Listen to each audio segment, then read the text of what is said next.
Senior صحافی اور تجزیہ کار جاوید چودھری کے مطابق عمران خان کو وزیر اعظم بنانے کی پہلی کوشش جنرل احمد شجاع پاشا نے کی۔ 2011 میں وفاق میں پاکستان پیپلز پارٹی اور پنجاب میں نون لیگ کی حکومت تھی۔ میاں شہباز شریف پنجاب میں اچھا پرفارم کر رہے تھے، فوج ان سے مطمئن تھی، لیکن جنرل پاشا میاں نواز شریف اور حمزہ شہباز کو پسند نہیں کرتے تھے۔ انہوں نے میرے ساتھ ایک ملاقات میں تسلیم کیا، میں کبھی نواز شریف سے نہیں ملا۔ مجھے شہباز شریف نے 2-3 مرتبہ ملاقات کے لیے زور دیا، لیکن میں نے معذرت کر لی۔ ان کا دعویٰ تھا حمزہ شہباز اس زمانے میں دن دگنا اور رات چگنا امیر ہو رہے تھے اور ہمارے پاس ان کی کرپشن کے باقاعدہ رپورٹس تھی۔ دوسری طرف پیپلز پارٹی وفاق کو نہیں سنبھال پا رہی تھی۔ 18ویں ترمیم نے فیڈرل کو کمزور کر دیا تھا۔ فوج اسے اپنے خلاف سازش سمجھتی تھی۔ لوڈ شیڈنگ اور دہشت گردی بھی عروج پر تھی۔ روزانہ خودکش دھماکہ ہوتا تھا اور یہ 10-20 جانیں لے جاتا تھا۔ ان حالات میں جنرل پاشا نے ایک دن army chief general Ashfaq Parvez Kayani سے کہا، ہم سب سے ملتے ہیں لیکن ہم کبھی عمران خان سے نہیں ملے۔ میرا خیال ہے ہمیں اسے بھی ملنا چاہیے۔ یوں جنرل کیانی کی اجازت سے جنرل پاشا کی عمران خان سے زمان پارک میں پہلی ملاقات ہوئی۔ یہ ملاقات اچھی نہیں رہی تھی۔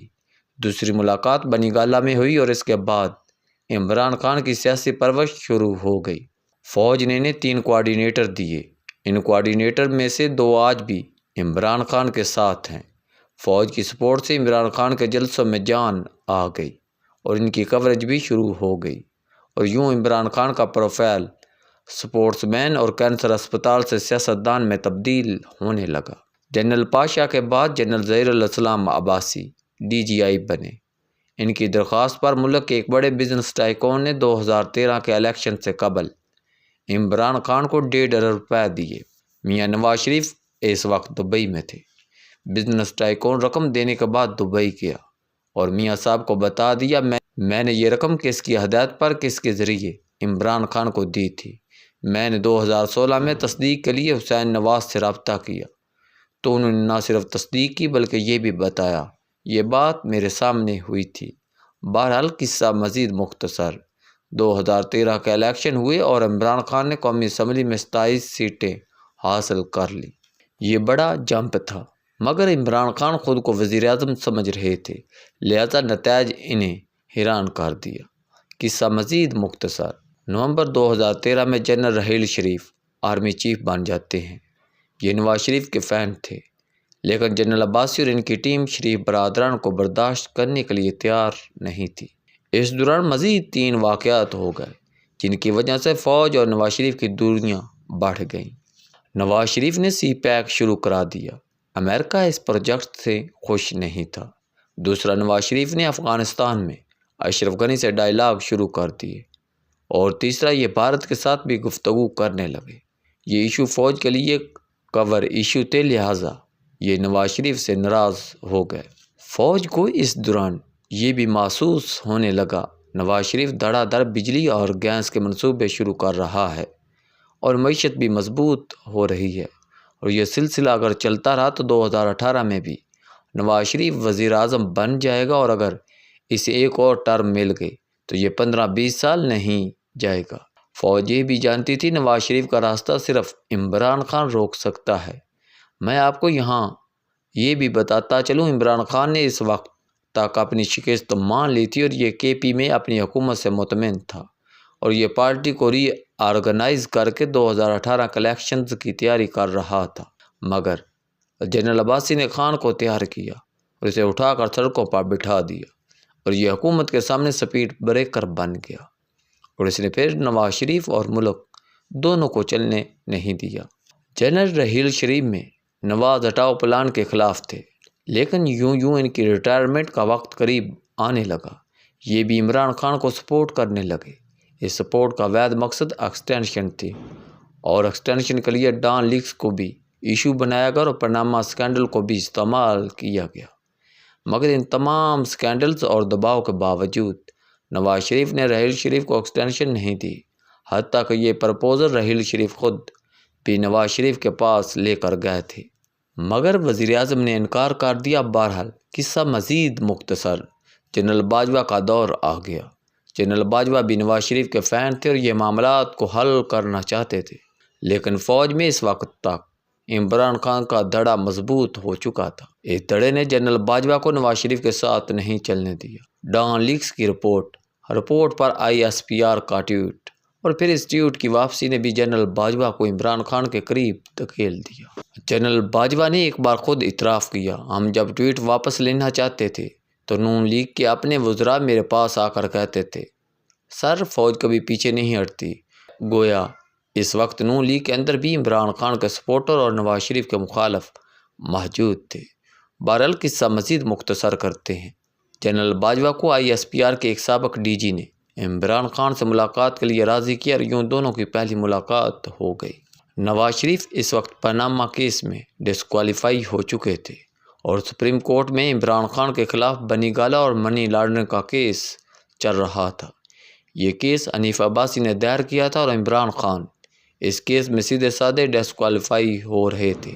بہرحال خان نے جنرل باجوہ سے مدد مانگی اور جنرل باجوہ نے انہیں بچا لیا، مگر اس کوشش کے دوران جہانگیر ترین بیلسنگ ایکٹ کا نشانہ بن گئے۔